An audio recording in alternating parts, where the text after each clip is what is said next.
So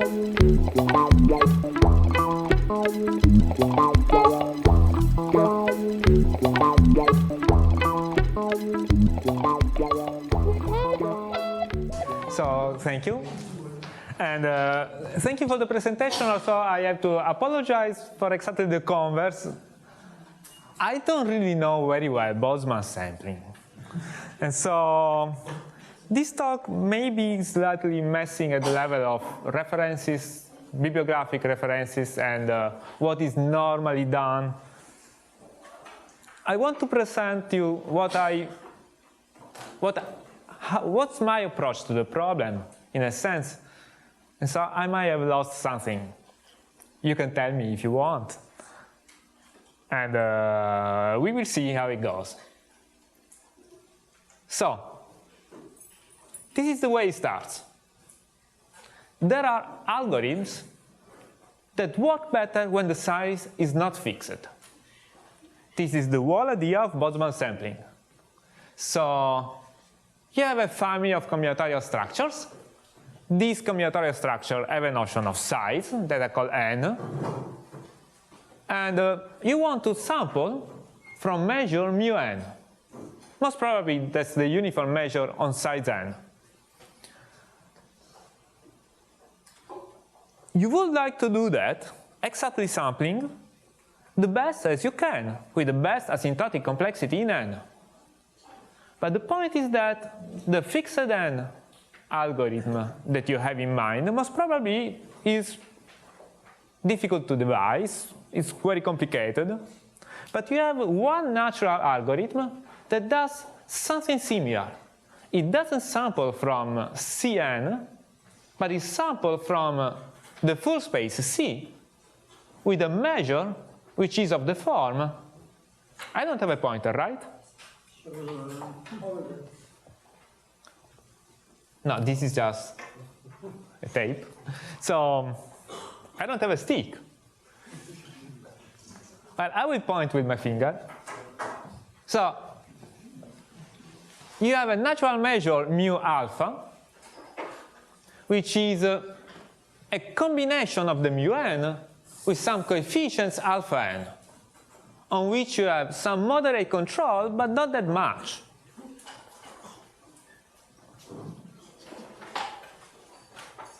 So this is what I will call, with a slight abuse of notation, the Boltzmann case, because this is what you get in the Boltzmann case, also in some other situation. Let's just concentrate on the Boltzmann case for definiteness, if you want. So there is a naive simple algorithm, which is you repeat the sampling from mu alpha up to n by accident.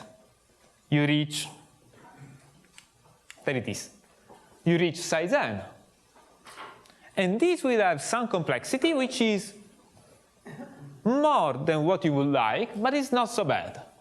And we would like to improve on this extra complexity factor. Just an example. I wanted to give you the classical series parallel example, but I wanted to give a slightly more twisted version because series parallel, that's always the example people give. So I will present the example of graphs that avoid the for wheel as a minor. If you think a bit about that, these are like series parallel, but they have one extra move, which is the reduction of this graph that I call a Wheatstone bridge. Well, that's the name from circuit theory.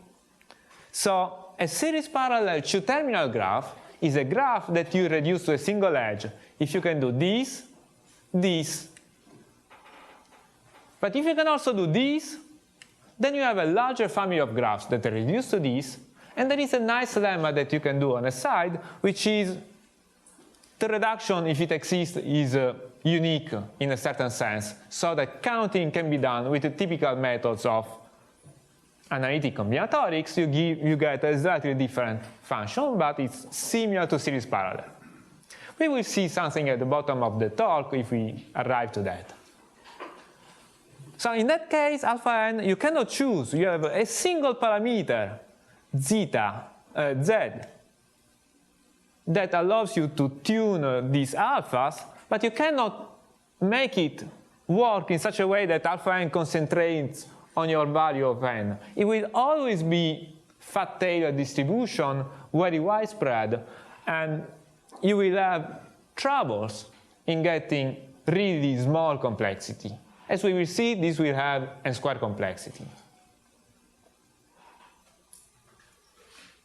There is a second family of algorithms that I tended to call Boltzmann sampling in my past life, but in preparing this talk, I decided that I really had to give them a different name because this was making confusion. In this case, you have ensembles which have two indices, the size plus another statistics, m of c. And now you have measures with two indices, mu and m. And you want to sample from mu and m. Now the point is that sampling from mu n is trivial, but sampling from mu and m is difficult. So here we imagine that we have a natural algorithm that samples from mu and alpha, which is a combination over m of some alpha and m at fixed n. And again, the alphas, you can play with it, but not that much. And again, you can use mu and alpha and hope for the best that the repetitions are not too many. I call this the bridge case, because this is what you get when you hope for having a Brownian bridge when you're sampling a Brownian walk.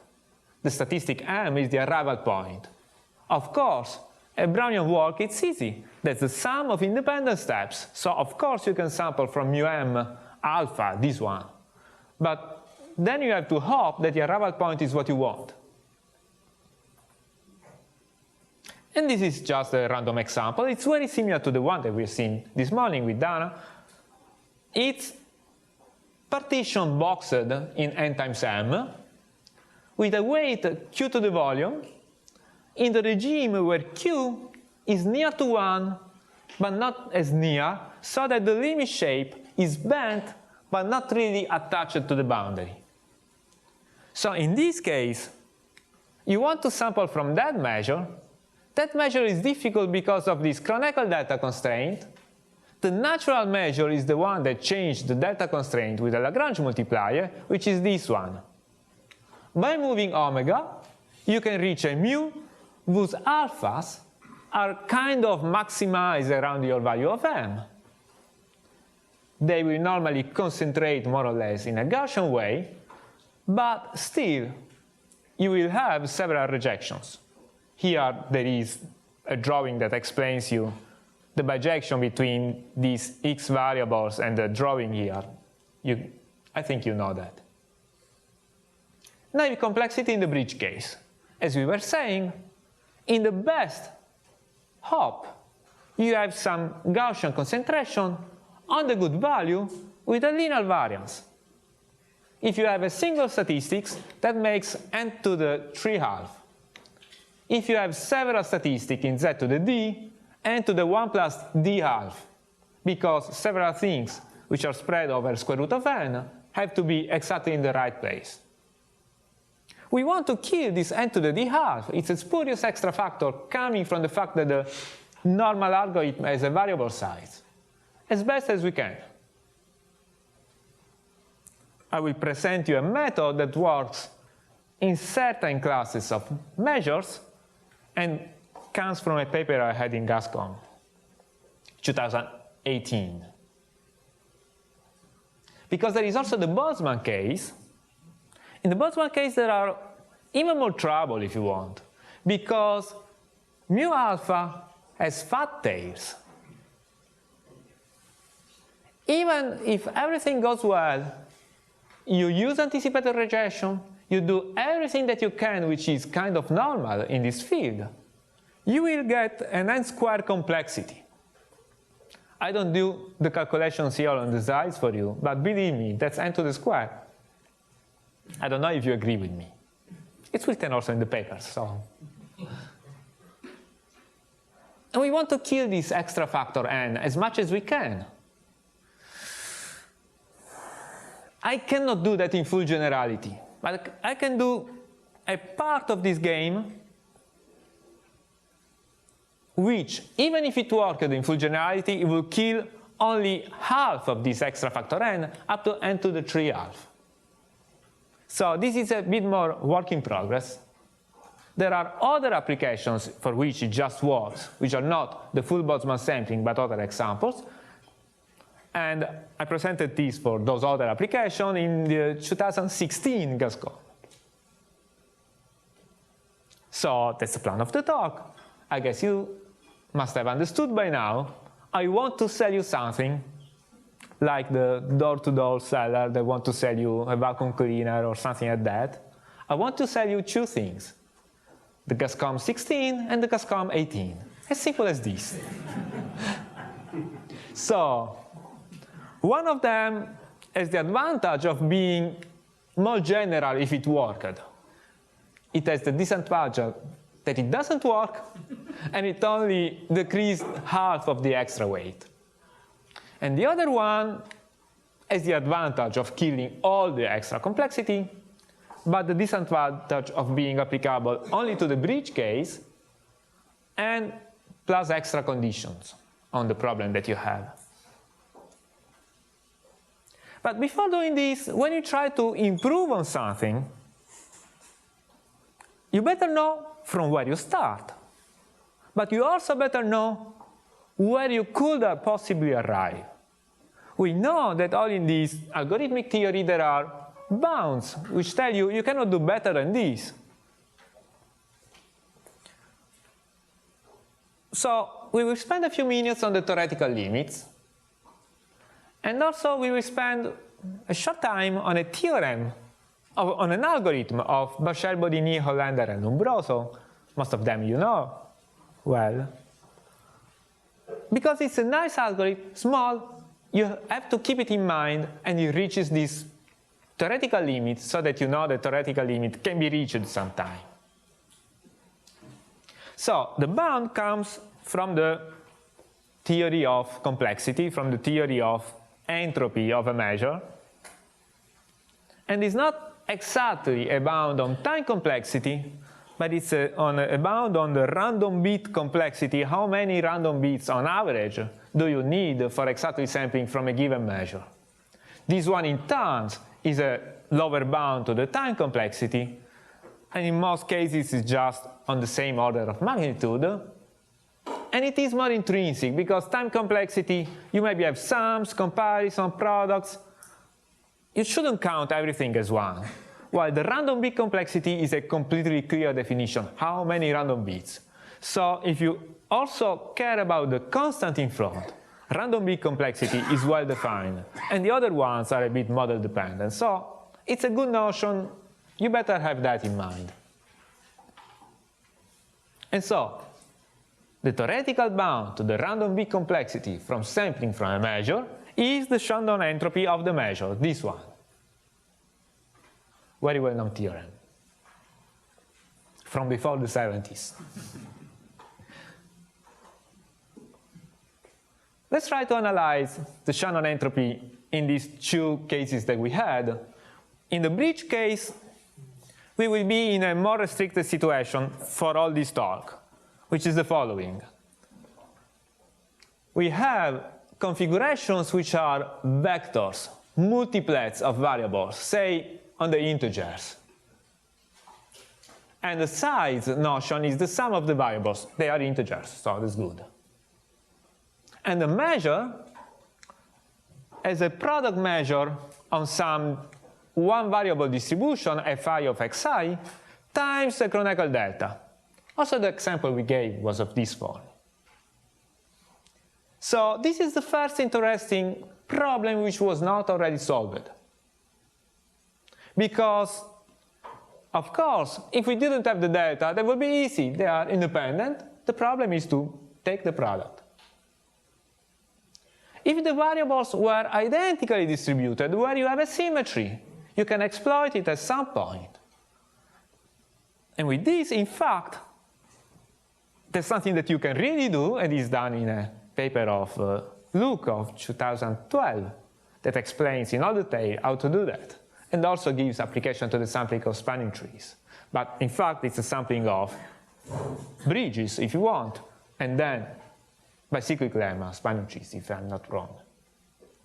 So, what am I doing? At this level of generality, you still have to devise something. So, without loss of generality, up to redefining the Fi with some Lagrange multiplier again, we can assume that the average value of the sum of xi is m. And also we will assume that the Fi are well behaving, no tails, finite variance, everything order 1. What's the Shannon entropy of this measure? Well, the Shannon entropy of the mu and alpha measure, it's simple. It's a product measure. The entropy of the product measure is the sum of the two entropies. So no doubt.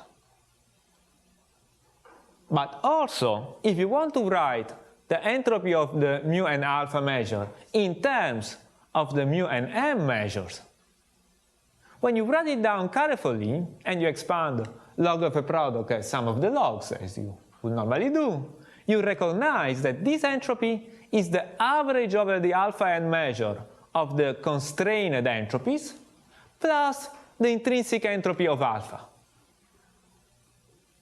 Fact of life. But as alpha is essentially a log, so it's small. And also it's a bit more subtle, but the S mu and m, they are more or less all the same there where they contribute in an important way to the average.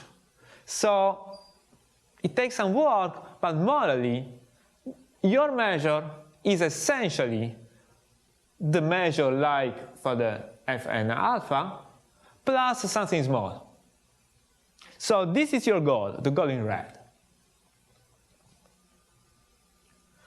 You have the Boltzmann case, it's a bit more complicated, and by the way, I don't know if anybody did this calculation or not. You can tell me if you want. But you also have to calculate the Shannon entropy of a generic Boltzmann sampler, I guess. Did anybody do that? But we can do that together now.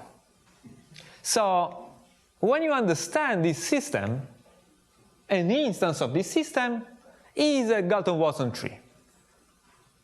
If you work at a critical value of z, it's a critical Galton-Watson tree that you have to interrupt if it gets too big.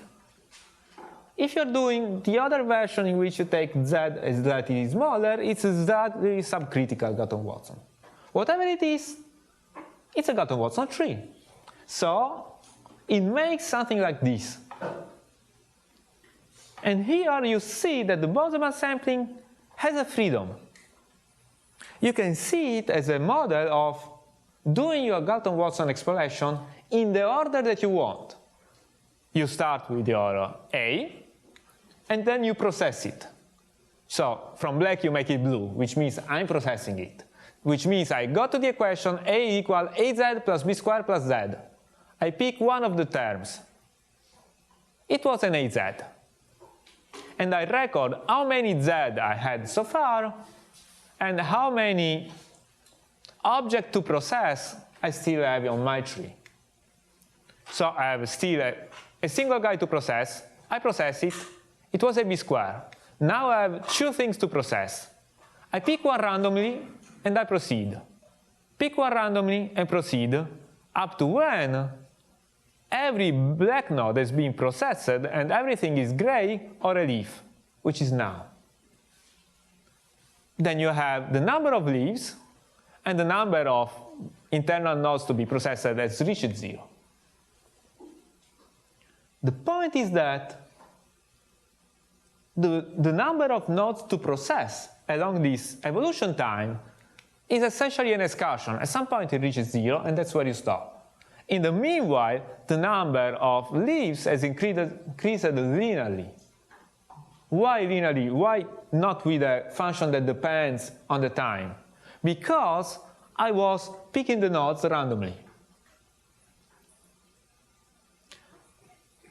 If you do the calculation properly, you can extract the number of nodes of every kind and they are mixed well, so that essentially the entropy comes from the intrinsic entropy of how do you split a node, calculated with the good rates. And the bottom result is that it is something that you can calculate on your system, average it as you should, again, on a linear scale. So this is the summary. These are the complexity that you want to reach. If you reach this, you have won completely. You cannot do better. And too bad, I cannot reach this with my methods. That's too difficult. If you reach this complexity up to a multiplicative factor, you are already very happy. But there are algorithms that can do that in very special situations. And I will present you this Bashar, Bodini, Hollander, Lubroso algorithm just now. An algorithm that I really want to call the mother of all bridge exact case sampling algorithms. Also, they don't give a name, so we can give a name. So, you want to sample strings in 0, 1 to the n with exactly k ones. And this is the Shannon entropy, this is what you want to get. The first naive idea is like in the bridge case that I told you. You sample your variables, you hope for the best. So, you have to sample n variables, which means n steps among horizontal and vertical. So you arrive at the diagonal somewhere, you wanted to arrive here, you may arrive here, for example. The arrival point is a Gaussian, so n to the 3/2. Too bad. There is a second simple idea, which is, look, somebody tells me that in the books there is this Fisher-Yates algorithm for sampling permutations. I don't have to invent it. Fisher-Yates did it for me. It works as follows. You take the numbers, and for every layer, you pick a new destination for the last number that you had among the ones that you have already visited. So you see, at every layer, you choose 1 can go to 1, 2 can go to 1 or 2, it goes to 1. 3 can go to 1, 2, or 3, it goes to 1. 4 can go to 1 to 4, it goes to 2. This makes for you a random permutation, and it's optimal within permutation in the sense that it takes a log of n factorial bits. And then you can project down, which means, okay, I forget the numbers. I just say that the numbers from 1 to 4 are black, and from 5 to 10 are white, or whatever other recipe that you want. You follow the line, you get a configuration of dots, and that's it. But this forgetting procedure has lost a lot of information. So you have spoiled the optimality of Fisher-Yates by doing something for a simpler problem with a smaller Shannon entropy. And overall, you have lost a log n factor, which is bad. And so, the true algorithm kind of mixes idea from the two naive ideas and reaches optimality, which is, you start like in the bridge case, you do a random walk and hope for the best. And maybe you reach the end of the rectangle, not at the good point, but on the side, most probably out of it by a square root of n distance. And then what you do?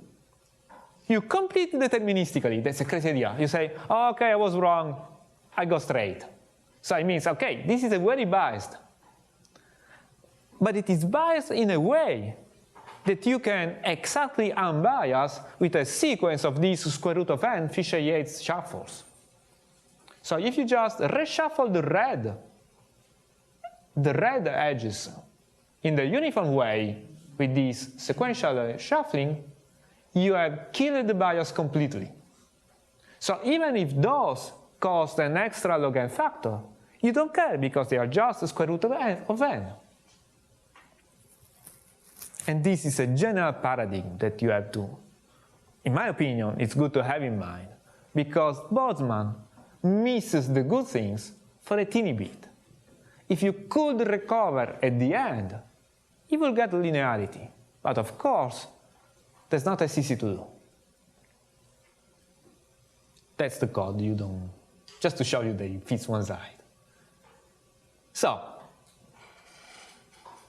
let's start from the bridge case. It's a bit simpler. This is the first thing I want to tell you. So, from now on, I go to a specific subproblem, which is the following. It's the things that I told you. We have these vectors with this measure. We want to sample from this measure. And the answer is the following. Suppose that the following magics happen. For each I, for each fi, there are qi's which are real positive and a single universal function g such that f is the sum of convolution of g, a positive sum. If it weren't for positivity, they will be always true. In this example, I had these random histograms with support on 0, 4. And as a matter of fact, with this g being a Bernoulli with this parameter, they are positively decomposed by these other q's. A nice fact is that the q's, if they exist, they are in tan probability distribution in their variable s. So when you have it, you win. And this is the idea. The idea is that the rejection algorithms, the one that we've seen so far, they pay because of a small acceptance rate. If it weren't for the fact that the acceptance rate is small, they would be good. But the acceptance rate is small. If you have the positive decomposition, you have that f is q times g in this way. So the mu is this delta function times f. That means that it is this delta function times this product. So it is a marginal of a mu in xs. And now you play with the two variables. So we write mu of x as a sum over s of mu xs. And then we exchange the sums. You can first sample s. With which measure? The one that it is, mu1 of s only, which is the product of the qi's. I told you that this is a measure. Then you accept this with a rate as, which is how am I lucky that the g's that I have, they can reconstruct the good value. So convolutions pass well, so it's g to the sum of si's in M. And then you sample x with a measure mu2 of x conditional to s, which is this one. If you do this, you don't go better, because AS is small. But AS is small, but has a simple analytic form. And so you can trade AS with a boosted version of it, which is not, instead of g to the sm, g to the sm divided by the maximal value you could take. That one is good, and with that one you improve.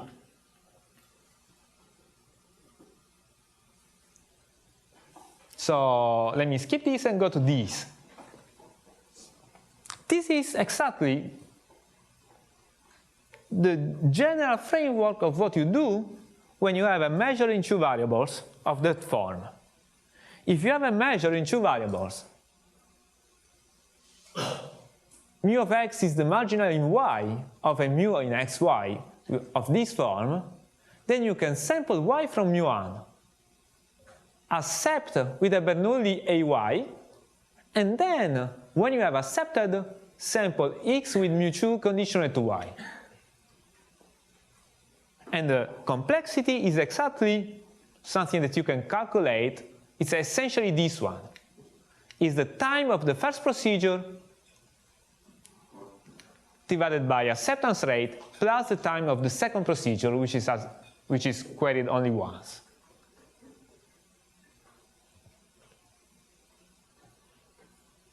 But our framework puts us exactly in this situation. Because the FIs have this complicated structure, they are positively decomposed, so the mu has this form. So what you want to identify is mu1 with the product of the qi's only. A, something proportional to this g to the size of s times in m. And mu2 is these conditional things.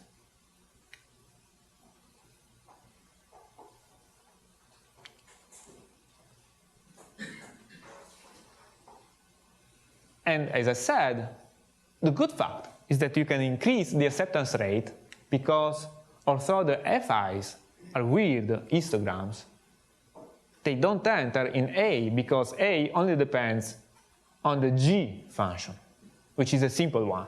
Bernoulli, geometric, Poisson. So, as I was saying, although the natural choice for A of S is G convolution S times M, which is very small and gives the extra factor, you can push it up to this value. Just by definition, you can push it up to the point where everybody is smaller than 1, which is by definition this value.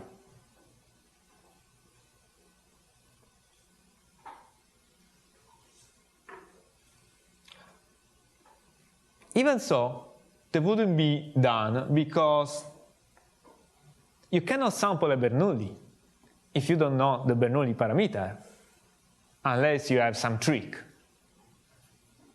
It can happen that you do. For example, you can sample Bernoulli pi over 4 without any use of the digits of pi by the famous circle trick.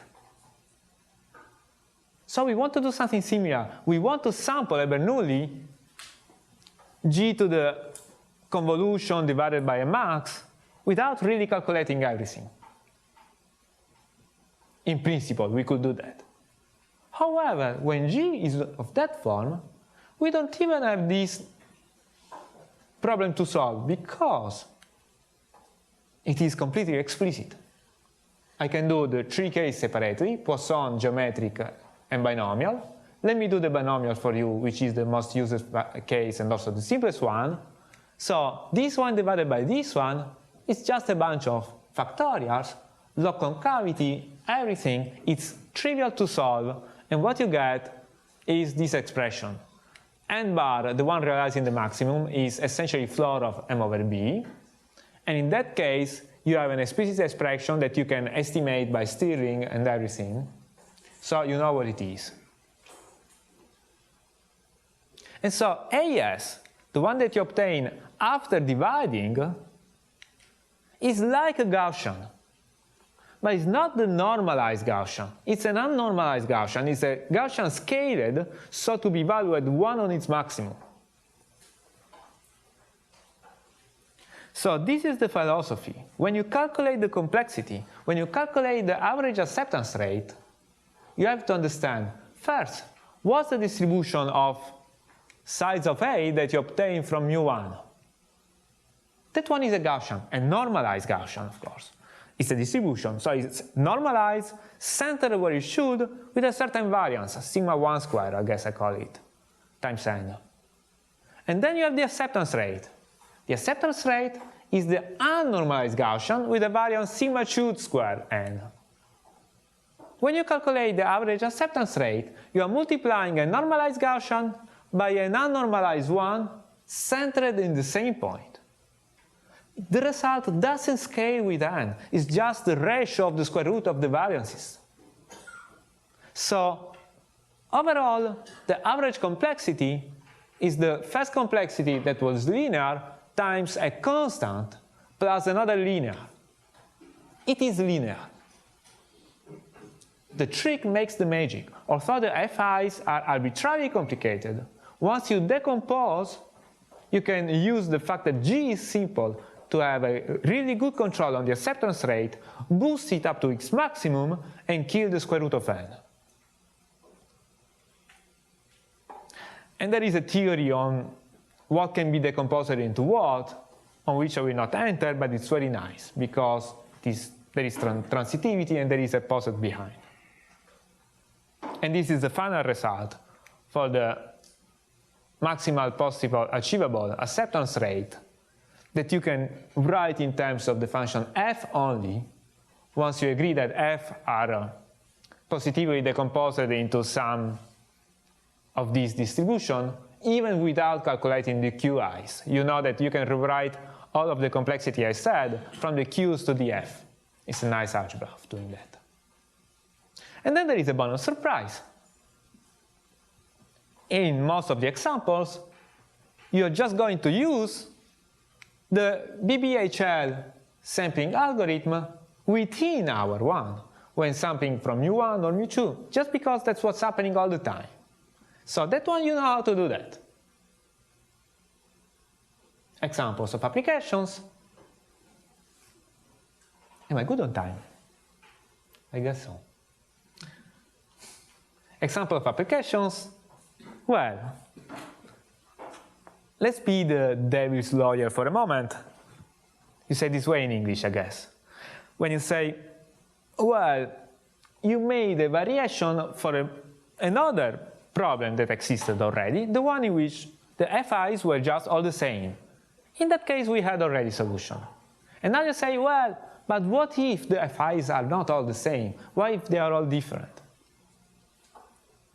But normally in life, you don't care about this example. I want trees, walls, whatever, in which the variables are equally distributed. So why are you looking to a Baroque example just to say that you have a homogeneous solution? Well, the point is that sometimes there is some smart bijection that relates objects of different sort, so that the starting point is what you want. It's the naive uniform sampling. Uniform sampling of an object which is in bijection to something else where the measure is not uniform anymore. Let me give you two classical examples of this. Set partitions and permutation with a fixed number of cycles, which are notoriously counted by steely numbers of the second and first kind. Let's start with set partitions. So you have n labeled elements, say the number from 1 to n, all the letters, the first n letters. And you want to partition them in exactly m non-empty sets. And these are unlabeled. For example, if n is 28 and m is 9, this is one of the partitions. You see, these are the letters plus alpha beta, and this is a partition. Well, the sets are not labeled, but they have an ordering which is induced by the ordering of the starting set by taking the smallest element in each set. They are all distinct, so this gives a total order. This is canonical in a sense. And so we have a matrix, an incident matrix between sets and elements where the sets are ordered canonically. And this makes for you a grid. But this grid is not a whatever grid. It's a grid in which the first row, the first cross in each row, makes an increasing sequence that I call the backbone.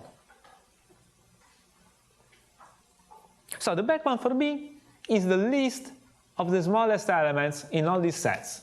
Here, A, B, C, E, F, I, and so on and so forth. So once you have a backbone, say that you have a backbone sampled with a good measure for the backbones. Then it's easy to complete, because the choices of the vertical columns, they are just independent. They are just the products of the integers associated to the lengths of the vertical columns. So we know exactly how many backbones, how many tableaux corresponds to a given backbone. It's the product of the heights of the columns. So if you record the cy as how many columns of height y I have, this is just product over y to the power cy. So this is the measure. But there is the delta constraint. Sum over cy is n minus m. So we are in the bridge case. But the FIs are all different because they are biased by this y to the cy. So again, you trade the delta constraint for a Lagrange multiplier that, by the way, you can calculate easily. And then you have, you are in the framework of the bridge case algorithm. It's not me, right? And as a matter of fact, all these variables are geometric. They are all geometric with different parameters. So we are in that case. And in a very favorable case, because the geometric, with whatever parameter, they can all be expanded into another geometric times a Bernoulli to a convolutional power. So we are in the bridge case problem. We are in the positive decomposition solution. So you can do that and reach linearity for this problem. Which, by the way, implies that you can reach linearity for the problem of sampling random automata. Permutations. So permutation with a given number of cycles are described by their parking function or whatever, which is essentially the insertion table, which is something of this form, which is recorded in the following process. Say that you have this permutation in cycle description. So again, you have the smallest element there that you put on the backbone here in red, and all the other guys are black. So you start with an empty permutation, you add 1, 1 is always there, then you add 2. Is it making a new cycle or entering in the cycle of 1? It's making a new cycle in this case, so it's also red. Then you put 3. 3 is within the cycle of 2, so it goes there. By the way, there are 3 cases. Either 3 is in a new cycle and it goes in the diagonal, or it goes in the cycle of 1 or of 2. So 2 choices which are well recorded by the 2 positions here. 4, new cycle. 5, not a new cycle. As it's not a new cycle, it could enter in one of the cycles that were already there, and you don't only choose the cycle, but if the cycle is long, you choose the position within the cycle. So for the cycle 2, 3, we have 2 choices, right after 2 or right after 3, which are well recorded by the length of the row up to here. So really, there is a bijection between these red-black cross diagrams and the permutations. Not surprisingly, because the cardinality is in fact product of k from 1 to n. So let me call B sigma the backbone, the indicator function of the rows which are black for some reason, and then the number of sigmas with a given backbone is this product. You have y minus 1 choices for every row of length y. So again, we are more or less in this framework of differently, in a measure which is a product but with different distribution plus the data constraint. And now it is very similar except for the fact that you have Bernoulli instead of geometric. And you can do that. So I hope by now I have convinced you that the bridge case has a neat solution if something good happens. And I want to go to the Boltzmann case, for which I want to sell you this improved Hadamard product trick, which is the following. Again, black box. Let's forget about Boltzmann sampling, what was the exact framework and everything. I give you a simpler situation. You have 2 measures on the integers, or on something else, P and Q. You can take the Hadamard product, P times Q, and make it into a measure by dividing by the normalization. Let's call it F. Then you have 2 black box algorithms. You can only query a random variable from P or a random variable from Q. You cannot say, well, let me see what's going to do the algorithm. Let me use some trick within the algorithm. The algorithms are black box. And you want to sample from F. How do you do that? Well, if they are black boxes, you cannot open the boxes. You can only use them. So it seems that the only thing you can do is the obvious algorithm. You sample x and y until they are equal, and then you return. And too bad that until they are equal takes a lot of time. If p and q have a size parameter, you have a 1 over pq, 1 over scalar product, and this is normally a large value. Let's make an assumption that there exists a value kappa such that these moments are much smaller than the scalar product. Kappa must be at least 3 by Cauchy-Schwarz, of course. Then what I want to sell you is something that goes down from this 1 over pq acceptance rate to the 1 over square root of pq. This is what I want to sell you.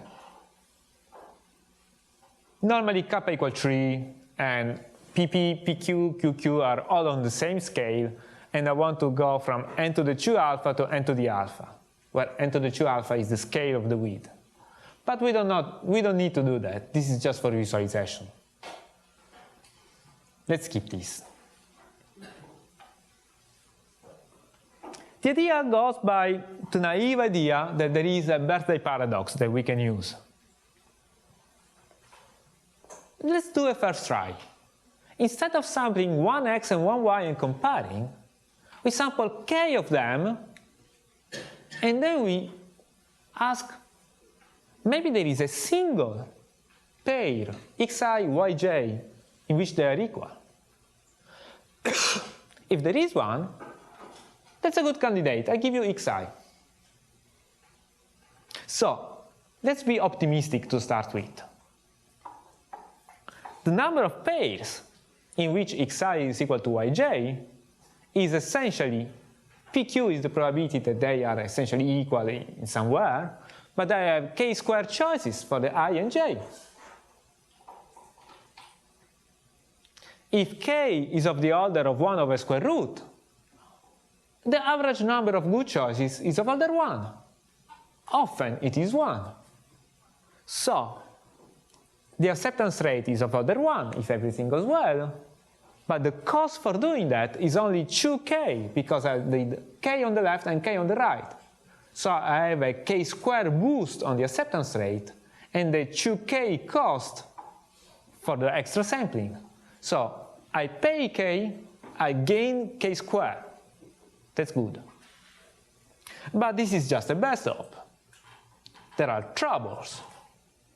One, there are small troubles. Is it really Poissonian? What's going on? But then there is the big trouble. The resulting probability distribution is nothing to do with the one that you're seeking for. It's kind of similar but different. The true fact is that the average number of values xi equal to yj is in fact proportional to f. But it's sometimes 1, sometimes 2, sometimes 20, very rarely. You don't want the average number. You want to sample the fact that there is a single good pair and you give it. And the fact that it is good, the single good one is alone, gives a bias. However, maybe it's a small bias and it is of an analytic form that we can play with. Let's see what it is. Before looking at that, let's do something which is a small Poissonization trick. We take kp and kq random integers taken with Poisson k. We do this because in this way we can analyze the associated algorithm more easily. So let me call a new z the number of p sampling that were equal to z, and the number of y sampling that were equal to z. So new z is a vector in n squared. The new z's are independent from different z as a result of Poissonization. And they are Poissonian. So what's the probability that I give you z? We can do that easily. We said we want one good pair exactly in z. So this is Poissonian of 1 times Poissonian of 1, which is e to the minus k something times k squared pq. That looks good. K squared pq is what you want. K squared is the boost factor, p times q is the measure up to the scaling factor. But then we have the probability that there are no pairs for different values, which is 1 minus the probability that everybody, both a and b, are positive, which is e to the minus k p plus q times this factor. So overall, the probability of returning z is of the form fz divided by this e to the kp plus e to the kq minus 1 times a factor which is the same for all z. And when it is the same for all z, it's overall. And so you are good except for this. So you want to recover from this bias factor. Again, we are in the philosophy. We want to recover with a Bernoulli variable of which we don't know the parameter. Again, the Bernoulli pi over 4 example is not impossible a priori, but you have to work. And this is the way. This is one way. This is the simplest way. I have a variant which is more complicated, although a bit more effective. So in this case, what you do? Same as above, but now you don't accept only if you have a single value and it's 1, 1, but you can also try to accept when it is 2, 1 or 3, 1. And also, you reject the word thing if any z prime arrives in the red region. So this is the rule. You do your pairs, and you produce the AZ, BZ. How many times you get Z with P and with Q? If nobody reaches the red region, you keep on looking at the stuff. If you go in the red region, you restart. So then you want that a single guy went in the blue region. All the others are in the green. And the guy which is in the blue region, it's in one of these 5 cells. If it is in the corner cell, the most probable one, you have an extra Bernoulli 1/3 acceptance rate. If it is in these 2 ones, you have a Bernoulli 2/3. If it is here, you take it, period. And then you return the value. Why this algorithm produced the good measure? Because the probability that you get, the probability that z prime is in the green region and not in the red or blue one is e to the minus k p plus q times the sum of 1 kp, kp squared over 2, kq squared over 2, of course. The probability that the single z comes in the blue region is phi times k squared pq for going here, plus k cube p squared over 2q for going here, and so on and so forth. The 5 times. 5 cells, 5 times. We will be okay if these parentheses and these parentheses were proportional. But they are not. But they are almost proportional. They are polynomial. Polynomials, you can always correct them with a Bernoulli. And in particular, with my 1/3, 2/3, and so on, you make them proportional. And you have this 1/3 around, but that's not bad. And so you can wonder, am I good or not? Because after all, I have to check that I don't arrive always in the red part, which would make the algorithm bad. And the probability that this doesn't happen is the product over this size, which I claim it is of the order e to the minus k squared p times q. If this is the case, in fact, some simple calculation tells you that you get your square root result up to a given constant, which is obtained by optimizing the value of k. And why it is the case? Because under our assumptions, these extra moments were small, and the scale is such that up to a square scale 1 over k, this was the result indeed. That's what I was saying. So let me give you one application. Random bridges in a random medium. You take your favorite class of graphs, random graphs, which are oriented and have as many incoming edges as outgoing edges and uniform degree. Your favorite class could be the 6-vertex model of Dana Randall this morning, or a simpler one that you can do by independent Bernoulli variables on the plaquettes, the one that you want. Once you have your graph, like this, you see there are, in every vertex there are 2 outgoing and 2 incoming. You do random walks starting at the origin. There are exactly 2 to the n random walks starting at the origin for every n, because every time you choose which arrow you follow. This is one of those.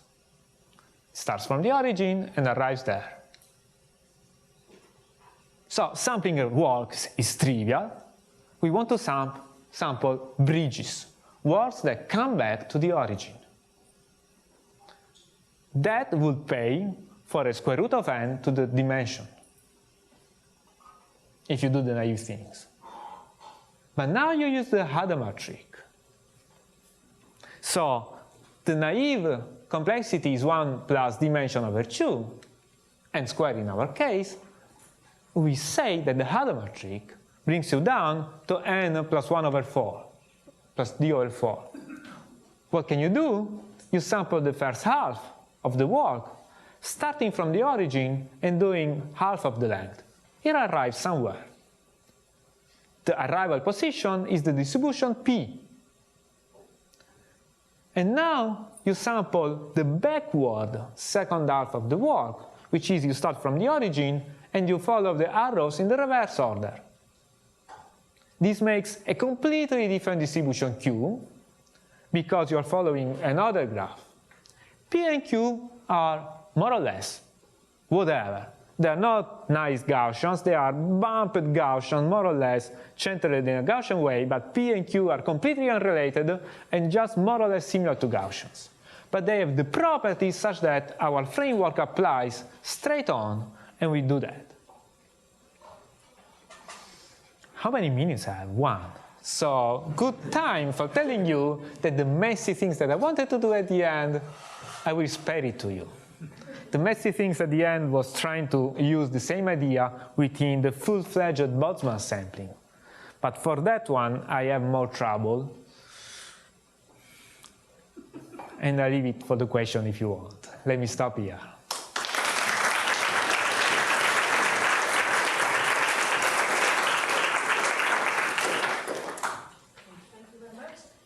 Please, for asking your question, wait for the microphone. And is there any question? No? No question? No.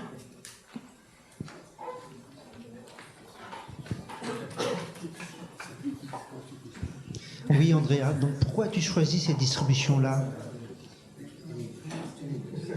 Why did you choose these discrete distributions? No, it was when you had, for your positivity stuff, the positivity decomposition. That's essentially because of the theory of positive decomposition that I was aiming to. So the question is, does F, I can use the blackboard, right?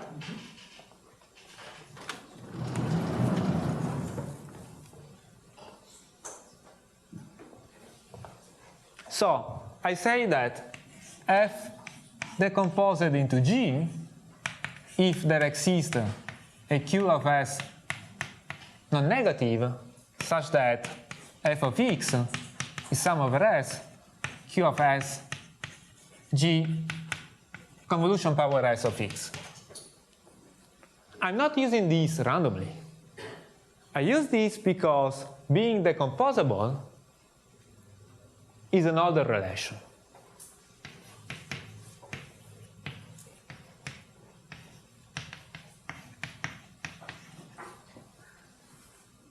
And, nice fact, many of the distribution we know, geometric with a parameter, Bernoulli with a parameter, and Poisson, they are in a linear order.